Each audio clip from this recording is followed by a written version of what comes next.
I want to eat this gator jigsaw. Woo-wee! And talk about, if I can, talk about what we got going. And not apple, baby. No apple. What? No. Apple? Apple. Ow. I know, right? There's a lot of pepper.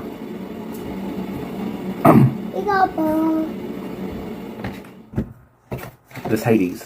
For sure, these three are going to go to him and let him try them with a few of the others. That pepper is hot, but it ain't got nothing on this Hades, on this Hellhammer, and that Sinister.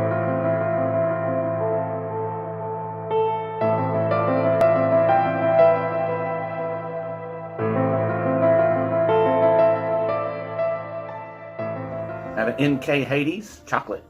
Nick Kemp's. Next up.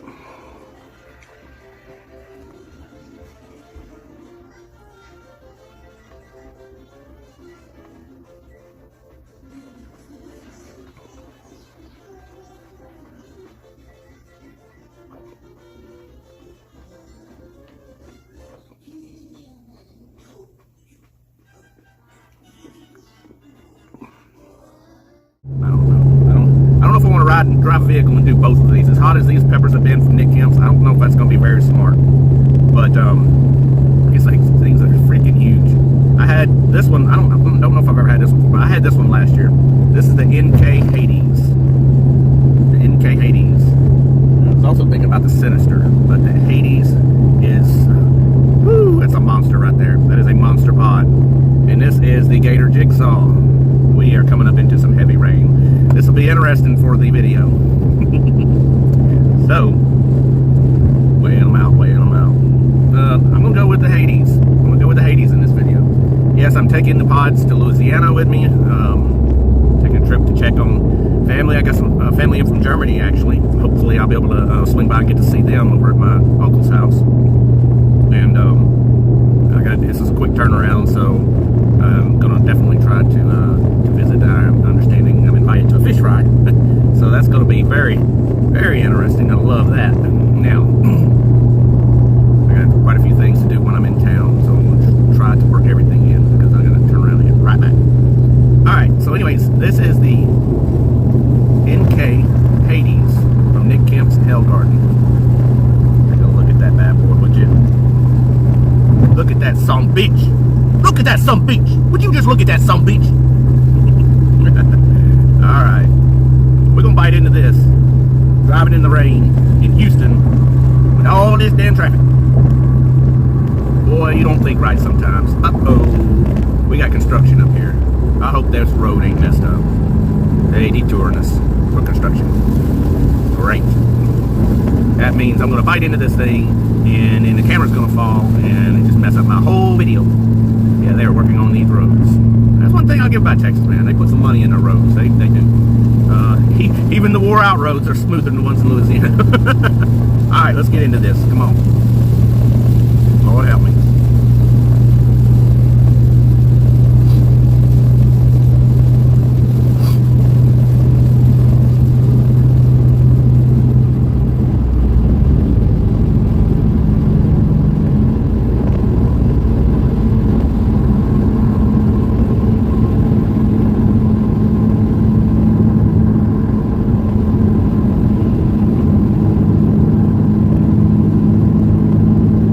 Done anything like this before.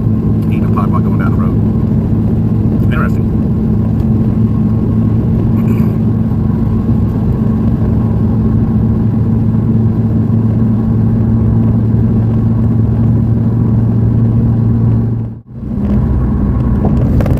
Wow.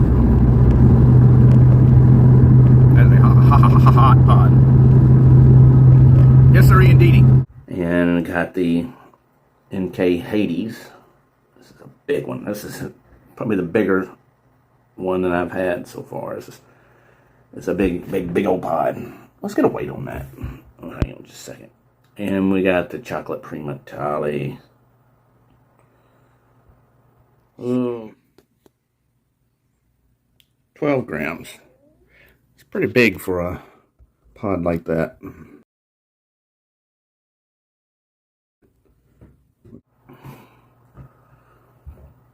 no, I'm going to regret this.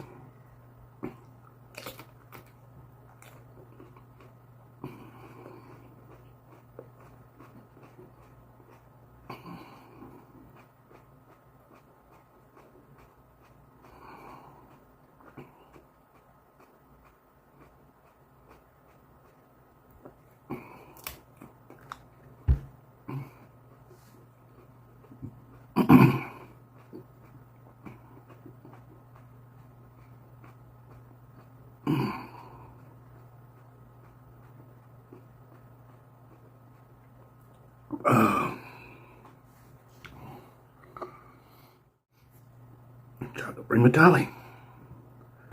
Woo!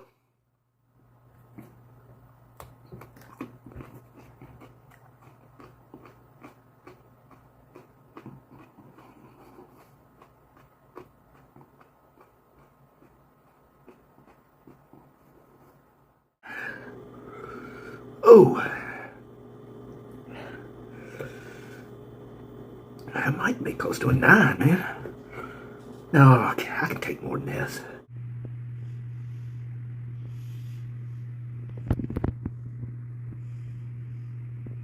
I remember last year I did this driving down the road and I took it lightly. Boy, was that a mistake. This one pepper alone was tough. It was tough. Of course, same as the Hades here.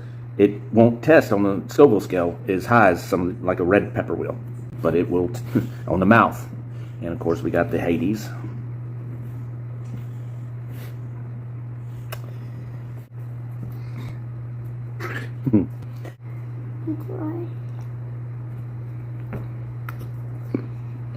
Well, that's a lot of pepper.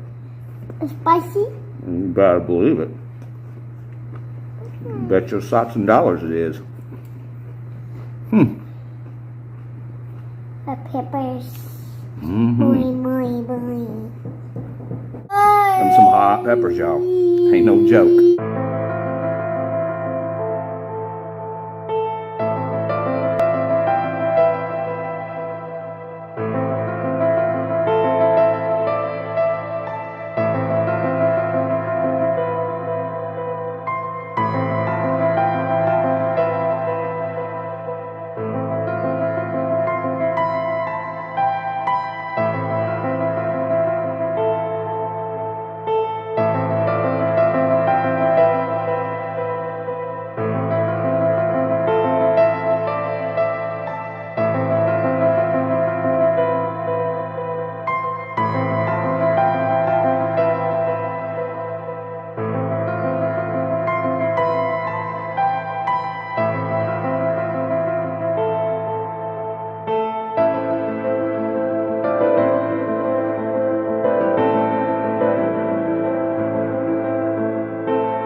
Official Guinness World Record for Pepper X is 2.693 million Scoville heat units. Yeah, so I'm a PhD analytical chemist. I've got 2 advanced degrees in analytical chemistry, and I've been doing analysis by HPLC for about 25 years.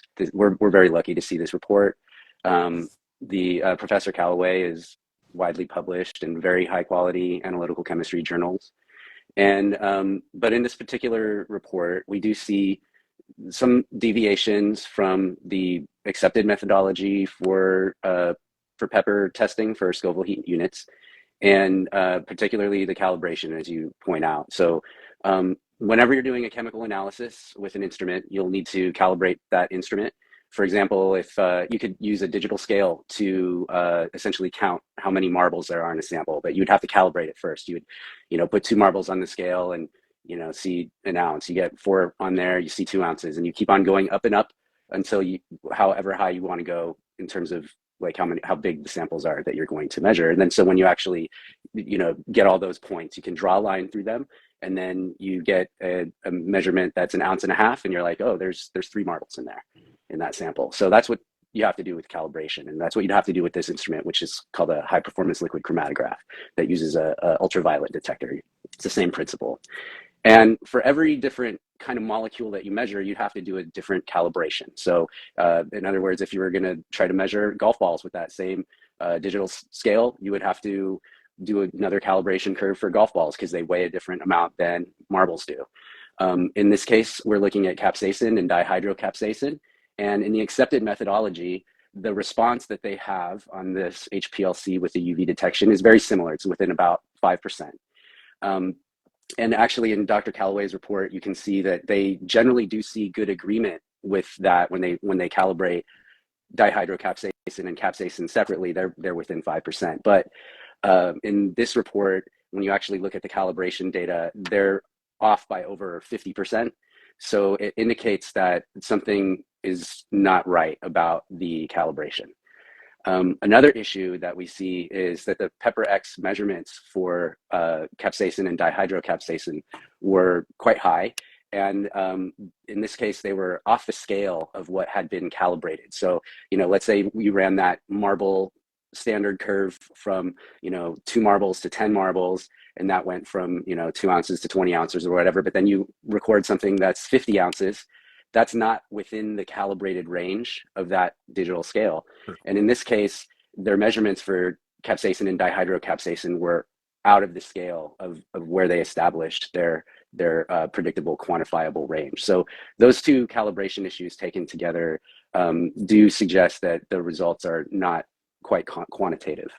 It should be noted that chemical analysis is tricky, and peppers are a tricky matrix to analyze chemicals in, but that issue where the actual thing that they were measuring was larger than the range that they had established quantification over, is something that you generally, when you run into results like that, you say, well, I'm going to have to either dilute my sample to bring it into that range, or I'm going to have to expand my calibration to cover the range where I'm actually seeing the results. And that the report doesn't indicate that had been performed. So in order to validate these results, we would want to see it rerun by the accepted methodology. And I would also say that we can't really say if PepperX is hotter than the 2.69 million Scoville or milder based on these results, just because when something is out of the quantifiable range, you can't really assign a measurement to it.